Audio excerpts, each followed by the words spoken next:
So thanks so much for joining us. Let's get into it.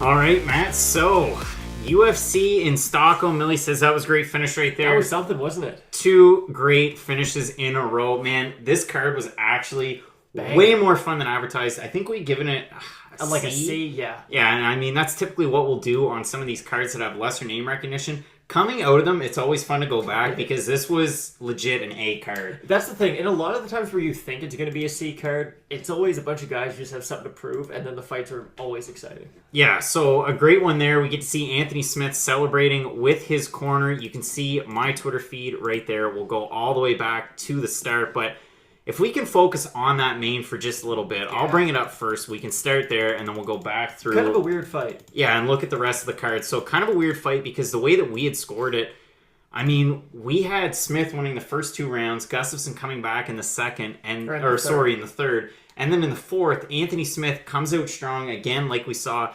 And Matt said it from the outset. When Smith lunged in right there at the end, this is it. This is the position that Smith needs to be in to get a finish. You can see it up there. Most finishes since 2018 UFC light heavyweight division with 4 in a row. And if you're not John Jones, I mean, how do you beat Anthony Smith? It's really tough. It's tough because, I mean, that's the thing. And I know he missed with a lot of big right hands, but you can tell sometimes people miss with a punch, and you know that if it did land, like, it would knock a horse out. And there was a few of those. Like, he would throw a big overhand right, and it would miss Gustin, who does have phenomenal head movement, by like half an inch. And if that connects, you're done. And best thing, his jiu-jitsu is phenomenal, especially when he's on top. And it was really weird how the fight got to the ground because it was Gustafsson who kind of initiated the clinch, and then they just kind of tumbled down. But I mean, good on Smith, did most of the opportunity. Huge win, by far the biggest of his career. I mean, Gustin's only lost to champions, really, so hell of a performance. You and I talked about this before this week even started. We might have mentioned it in This Week in MMA, but for Gustafsson, I mean, now he's lost for the title. He lost in Sweden here to Anthony Smith, who's no joke. I mean, obviously now everybody realizes how legit Anthony Smith is. With all the finishes that he had before, the title shot that he got against John Jones, I mean, you get a title shot at 205, it means you're doing something right. It really does. And we've seen a lot of movers and shakers with Rakic in the co-main, with Dominic Reyes, with guys like Johnny Walker, even Devin Clark kind of riding the ship tonight, and we'll get into it. I mean, a great win for Anthony Smith here. So realistically, the question is, you know, Gustafsson, we're going to have the conversation here. It looks like he's taking the gloves off. This could be a possible retirement too, and it'll be interesting to see what happens. I mean, a guy who's 18-6, who has an 0-2 record against top Anthonys in the 205-pound division. And this is a tough one. So yeah, it looks like an Alexander Gustafsson retirement here. Does this surprise you at all? First of all, I don't know what he's saying. He could just be taking his gloves off. Secondly, I wouldn't be surprised if you listened to him on Luke Thomas. He had kind of alluded to it a few times that if he can't beat guys like Anthony Smith, then he probably shouldn't be around anymore. And it was the same thing with RDA after he beat Kevin Lee. He said, I'm going to retire when I don't think I can be champion anymore. But I mean, we all know RDA's still right in the mix with 170. So maybe Gustin's the same thing. Like, if he doesn't think he can be champion anymore, he's just kind of over it. And maybe that's the case. Who knows? Yeah, I mean, it looks kind of like that's what we're seeing here from the Swedish, you know, Mauler Gustafsson. And you can see the fans kind of cheering for him. Matt's pulling it up on Twitter. We can also pull up the Twitter verse here so you can kind of get a look at it. Anthony Smith is my favorite story in MMA. Impressive. It's really insane where he's come from. Like, I was just telling Craig when we were running the ads, like, if you had told me 2 years ago that Anthony Smith was going to go to Sweden and choke out Alexander Gustafsson, I would ask what kind of drugs you were on right now. Because it's just, oh no, Gustafsson retired. So, yeah, I mean, it's kind of crazy to just see where this guy's come from. I mean, he was fighting Rashad Evans on the early prelims of UFC 225, and then within less than a year fighting John Jones and now beating Alexander Gustafsson. Just, it's crazy the evolution that his career has taken. And it's weird, too, because most guys hit their prime between, like, 27 and 32, and they've only got maybe 15 fights. I mean, Anthony Smith's been around. He's got he's now 32 and 14. Yeah, so he's got a ton of professional experience. This is a guy that was fighting for, you know, CFFC all the damn time. He was fighting, you know, fighters that you might recognize that ended up in the UFC, but in the UFC and moving up to 205 after the Thiago Santos loss early in 2018. Man, he looks great. So I don't anticipate a title shot for him after this win. I think maybe one more. Although these guys are title caliber opponents. Like Gustafsson and Smith, you could put them up against anybody at 205 and flip a coin, they're going to get a win. But that's the weird thing. Like, 205's in this weird period where the division itself is really, really fun. It's just the champions... he's so much better than everyone just at this point. It's a bunch of prospects fighting a guy who's kind of, I don't know, settled in as his role as champion. If we had, let's say Anthony Smith was champion and the rest of the division was the exact same, I mean, think about how much fun that 205 would be. I mean, there's so many good prospects. There's a lot of veterans. I mean, it's one of the better divisions if you exclude title shots, I find at least. Yeah, it was one of the divisions. If you asked me in 2016-17 what I thought about light heavyweight, I'd say, hey, probably one of the worst divisions in the UFC. Aside from maybe heavyweight at the time. Women's bantamweight. But right now, even women's bantamweight back then, you had Miesha Tate, you had Amanda Nunes, still at home, and Rousey that you could talk about. Sure. Right now, UFC light heavyweight's one of the strongest divisions that they have. So a great win there for Anthony Smith. I mean, retiring Alexander Gustafsson. That's insane to talk about in 2019. So realistically, if we go back, this is a UFC Stockholm post-fight show. If you have anything you want to toss down in the comments, do it on sportsbook.tv. Do it over on YouTube. We appreciate everyone joining us for this. Millie says over there, that was a great finish. The Rakic knockout was so clean. The elbow to the face right before the choke was money in that main event. But if we go all the way back and we look at Joel Alvarez taking on Danilo Belluardo, that was a special fight because we had talked about it in the pre-fight show. Alvarez, he got a tough opponent in his first one against Damir Ismagulov. And in the first round, he didn't look all that great against Belluardo. But in the second one, he was able to get the back of the Italian fighter. And if you look at it from Twitter, I mean, just a great finish for him. The TKO win there. You can see him on top of his opponent. So a really good one.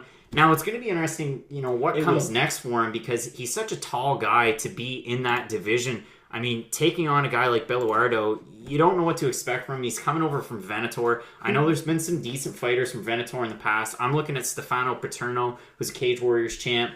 But there's also fighters who have come into the UFC, and they mentioned a few of them. But for Alvarez, it's got to be another one of those build-up fights. Who was the guy who just fought Gilbert Burns on short notice? Like a guy like that, a guy who's fought maybe a good guy on short notice. He's only had a couple fights in the UFC. You don't want to see him fight in the top, 25 just yet. Give him a few more build-up fights. 100%. And moving along, a fight that a lot of people were really excited about. And Matt, you and I had taken Darko Stosic. He looked great. I didn't. I took Devin Clark. But Stosic looked great. He did. In his last fight. Devin Clark looked equally, as good in bouts previous, but against top competition, he really kind of faltered. But in this one, Devin Clark looked really good. His wrestling, was definitely on point. He was able to earn a decision win, but it was definitely a decision win where he was on top of it for the majority of the fight. You saw he was looking for a spinning back elbow and a lot of points, and you know that the power is there from Stosic. It's something that I'm sure we're going to see going forward. He's a Crow Cop team member, but a good one for Clark, and he wanted to face one of those top 205ers that was on this card. That's what he said after this maybe fight. This isn't the fight to get him into that. I'd like to see him maybe fight one more guy who's not in the top 15, because Devin Clark's one of these guys. Just as an athlete, he's one of the more athletic guys at 205. He does have big power. That's the thing. If you break his game into just singular parts, he's not a bad fighter. Just kind of that putting it all together. And I'd maybe like to see him get one more. Maybe Spann, who beat Nogueira. Yeah, Ryan Spann would make sense. That would be a great fight next. Just something like that to get him into that top 15 category. For sure, that makes sense. And moving forward, the next fight, you had Sweden's own Bia Malecki taking on Duda Santana. Santana looked great in the first round. That fight should have been at 145. If you saw them both at weigh-ins, they both looked terrible. Bia Malecki just, she looked awful. No, and they said that she lived on her teammate from The Ultimate Fighter, Macy Chason's couch in Texas to train for this with Fortis MMA. Uh-huh. She looked good, and her jiu-jitsu ultimately won her the fight. But for Duda Santana, I actually do want to see more of her. I know, the records, you had a 3-0 taking on a 2-0, and Duda Santana moving to 3-1. But realistically, she did look good on the feet. I think she brings, a lot to be desired at 135 or 145 in the UFC, and I'm looking forward to more from her because realistically, she did look pretty good, and you could see it. In the post-fight speech, you had Malecki telling Dan Hardy, I was actually looking for the choke in this one, so it's interesting to see what could come next from both of these fighters. Yeah, no, exactly. And that's the thing. In the women's 135, it's not the deepest division, and I don't mean that talent-wise the top 15 is really good, but I think there might only be like 20 fighters in the actual division, so if you can string together a few wins, like you're right in the title picture. 100%. And in the next fight, possible performance of the night bonus going to Frank Camacho. We'll find that out after this fight, but I'm pretty sure I can tell you one of them at least. Well, two. Yeah, but Frank Camacho looked great in this one. You can see those striking totals. I had the Article 3 stats and an odd at the start of the week, and it was Frank Camacho's significant strikes landed per minute, or even strikes landed per minute. It's absurd. So now he's got 5 fights in the UFC. He won't be ranked in any of those categories simply because he split time between lightweight with 4 fights and 1 fight at welterweight. Yep. But he looked great against Germany's Nick Hein, and I think for the Sergeant, this could be the last time we see him in the UFC. I know he's a lot of fun to see. He's got that judo background. His boxing's really good. Frank Camacho was able to string together, just some great striking in this one. As you can see here from UFC Canada, I mean, just an insane finish there from big him. Big barrage of strikes. Yeah, I mean, exactly. Good stoppage. Yeah, what you expect in a Frank Camacho type of fight. So what would be next for him at 155? A guy who's super entertaining, possibly 4 bonuses to his name so far in his tenure with the UFC. James Vick, he's lost 3 in a row. I think that could be a great... he's only lost 2 in a row. But he's one of those kind of fringe top 15 guys. I don't know if James Vick really necessarily belongs in the top 15. And I don't mean that. It just... Right now, I don't know if he belongs in the top 15. So maybe him and Frank Camacho, that could be a fun fight.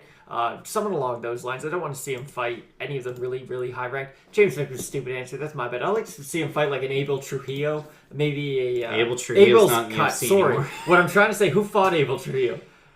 A lot of different guys. No. He just did. He throws the spinning stuff. You interviewed him. He throws spinning. He fought Cowboy. He fought Abel Trujillo. He was supposed to fight Nasrat Haqparast. You've hit me at a tough spot. You know exactly who it is. I do not at this time. John McDessie. John McDessie. That's who I'd like to see him fight next. There you go. That could be a fun one, and it would make a lot of sense. And one of the fights that you and I predicted, and correctly here, but not by the way that we thought. It was actually by TKO. Knockout. Leonardo Santos over Stevie Ray. Man. He's 39 years old, barely fights, but when he does, it is something to watch. That right hand was vicious, too. He, slapped him with it. Yeah, I mean, just absolutely sent him flying. And damn, what did Santos do to Stevie? Did him the stanky leg. That's what he did. So he's one of those guys on a super, super win streak that people just wouldn't realize. The thing is, though, and it's really weird to me, he's 39 years old. Exactly. It's so hard to believe. And he never fights. I won't ask who he could fight next because that's a really tough one to try and predict. Whether we see him back in the octagon soon or not, but a great win for him there, and I'm looking forward to more from Leonardo Santos. And somebody else that maybe not looking forward to more of, because both of these fighters are 37 at the time, but Lena Landsberg, I mean, a great win over Tanya Evinger. She really, really put it on the line. Hometown favorite there, getting the win. You can see it from the total strikes, 151 to 68 for Evinger. Cyborg on short notice, then you've got Aspen Ladd, and then you've got Lena Landsberg. And it could be the end of her career. Injuries have kind of piled up too. She had major knee surgery earlier on in 2018. After the Cyborg fight. So, more left to be desired realistically from her just because she went on such a good run in Invicta, and we just didn't get to see that here in the UFC. And it's unfortunate too, because when you look at someone like Yana Kunitskaya, who, same thing, came over from Invicta, they split 1-1 apiece, you would think that they'd be similar skill level-wise, but we've seen the complete opposite during the UFC tenure. Yeah, it's been really tough. And for Landsberg, 37, I mean, she has had some decent fights in the UFC. Somebody else that did fight Cyborg. 2 wins over Lucy Pudilova as well. So she's beaten good competition. Obviously, both fighters ranked at bantamweight in the UFC. Correa next is what I'm thinking. Possibly. And in the next one, a man who, just wore it all on the line. Rustam, shave your chest. Rustam Akman, I mean... That's that old school Matt Brown look. Yeah, realistically. You had Honda, which is a weak nickname, and Sergey Hondoska getting the win there, but I mean, it was a good fight overall. There were good points for Akman. He really pushed forward a lot of the time. We saw a lot of defensive fighting from Honda. You saw him with his back up against the cage quite a bit, but realistically, led in the strikes, had a better overall, wrestling base for him. And overall, too, I mean, way more fights. He had over 30 professional fights. Exactly. The experience is definitely in his favor. The experience was in his favor. Both guys making their debut. And I'm looking forward to seeing more from both of those guys. Plus, from Honda, he looked just like a Russian version of Diesel Joe Riggs. Yes, there you go. Without the silly tattoo. Shout out to Diesel Joe. So in our next fight, opening up the main card, Tamer just saved himself his job. He really came out swinging. I think I have a gif here of him. Yeah. He came out and threw as hard as he could early. You can see it there. For me, Sungbin Joe and Aaron Bronstetter put it well. I mean, now he becomes a linear title holder in 3 different organizations. But realistically, a lot left to be desired from Joe because we saw it in his last fight. It was a win in the 4th round. You and I talked about how good his cardio is, but he's kind of a slow starter. So in the first round of this fight, Tamer was all over him. And then I thought, well, he's going to pick it up. In the second round, he kind of picked it up. The judges ultimately scored it 230-27s for Tamer, 129-28 for Joe, winning that round. In the third round, Tamer poured it on, and he definitely looked great in that one. I mean, kind of the Tamer that we expected to see coming into the UFC that we never really got before. Yeah, exactly. I mean, all of his performances up until this, they left a lot to be desired, but this is kind of this is your coming out party for Daniel Tamer. He looked good. It's just the problem with Daniel Tamer is his striking, he hits hard, but it's very wild, and it does leave him open for a lot of counters, so you really got to worry about that when he does start to face sort of the upper echelon of the division. Yeah, it'll be interesting to see what he gets next. I mean, a guy who's 1-3, but kind of back on track, and a performance like that will definitely net him a decent opponent, and he'll hopefully be sticking around in the UFC with his brother. He's definitely a draw in Sweden, and you saw a lot of emotion from him in that fight. The next one, a possible fight of the night, you had Damir Hadzovic taking on Christos Giagos, and while it was a good fight, and I know a lot of the fans really enjoyed it, listen, I mean, Giagos did a little bit of nipple pinching in there. He was able to pull away with a decision win. For Hadzovic, it kind of stopped the momentum that he did have coming into this one. Not a really surprising fight, but it's kind of tough because both of these guys are in that 25-15 type of range. And with a win like this, I don't see Giagos getting a top-ranked opponent. No, exactly. I mean, the last fight that I remember of his very vividly was him fighting Charles Oliveira, and I know that was on short notice, and that's a tough draw for anybody, but Oliveira's barely in the top 15, I think, so it's tough. It's just lightweight is so stacked from top to bottom. The top 20 of lightweight could be champion any other day. It's just really hard to make any headway. I just like to see him keep on fighting prospects, keep on building your name, and then eventually you'll probably get one of those bigger names. 100%. And in the next fight, you and I previewed it extensively. I had taken Fishgold, you had taken Amirkhani, but I thought by decision. Though. Yeah, neither one of us would have figured that it went this way. Makwan Amirkhani picking up that Anaconda choke win, I believe.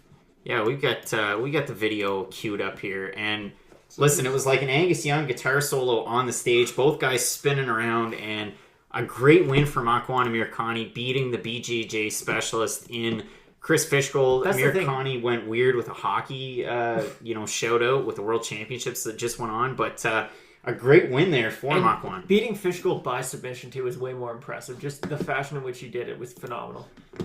Great fight too. Yeah, definitely a great fight there. In your co-main, we talked about All it from the Violence start. first team, Alexander Rakic. Jimmy Manawa. Jimmy. Lost his last 4. First one was by finish. Then there was a decision. Then 2 finished losses that were really tough to watch. Jimmy, you know how your fights go. You either brutally knock them out or they brutally knock you out. Don't invite your wife and your kid to your fight if you know that that's a possibility. I mean, yeah, it was like shovel hook into a left high kick, and it landed so flush it's not even funny. Jimmy's in the shadow realm right now. Yeah, it's kind of one of those finishes where it reminded me, and we talked about it before we came on air. Aljamain Sterling and Marlon Moraes. Like Holly Holm all the damn time, because that's her setup, and that's the kick that you see from her. Oh, I just meant more like just the way that Jimmy was on the ground. Like, those are knockouts where you're like, a knockout. Yeah. It was bad, though. I mean, great for Rakic. You can't really end a fight better than that. Yeah. You just decapitated him, man. And he's right there in the mix. Like, now people are finally going to start to know who he is, but we've been preaching him for a while. Ever since he fought your boy, I'm back, Justin Ledet. He just ran over Justin Ledet, dropped him like 4 times, took him down, beat breaks off him for most of the fight. Yeah, Justin Ledet with the Rakic, and then he had to take on Johnny Walker. Tough draws. Hopefully there was a deal under the table. He got paid well because those are two tough ones. Yeah, and I mean, Rakic can do it all too, and his striking is good. I saw a lot of people on Twitter saying, "Oh, how he lunges for his strikes, and he's going to get caught." He's a better wrestler than he's a striker. People don't really realize that. I mean, his wrestling is phenomenal. That's a bad head kick, guys. That's a bad one. And then, I mean, moving forward, listen, way. Alexander Gustafsson looked good at one point, but yeah, I mean, that's the end of it, so it seems. And it's going to be one of those ones. I know MMA On Point had the video that came out earlier on this week about fighters that, and we've used this, sentence so many times in the show already, but leaving more to be desired. Johnson was one guy. GSP was at the top of the list. I threw down TJ Grant as a name because, man, he won a lightweight title eliminator against Gray Maynard. Knocked him out, and wasn't it the first round? First round, beat him. Yeah, and then had to retire due to injuries. So that was a tough one to see. But Alexander Gustafsson, a guy who, like Mike Heck called me in the first episode of Between the Links, always a bridesmaid, never a bride. And then I won that show. And actually, I won a show before that. But easy, Craig. So many chances, but he could never really get it done. He's like at the the Carlos top. Condit of the light heavyweight division. Carlos got, 3 chances at the title? 2? Anyway, it's just always at the top. Could never get that chance. Couldn't get the chance. Could never get the win. I mean, he had the split decision with DC.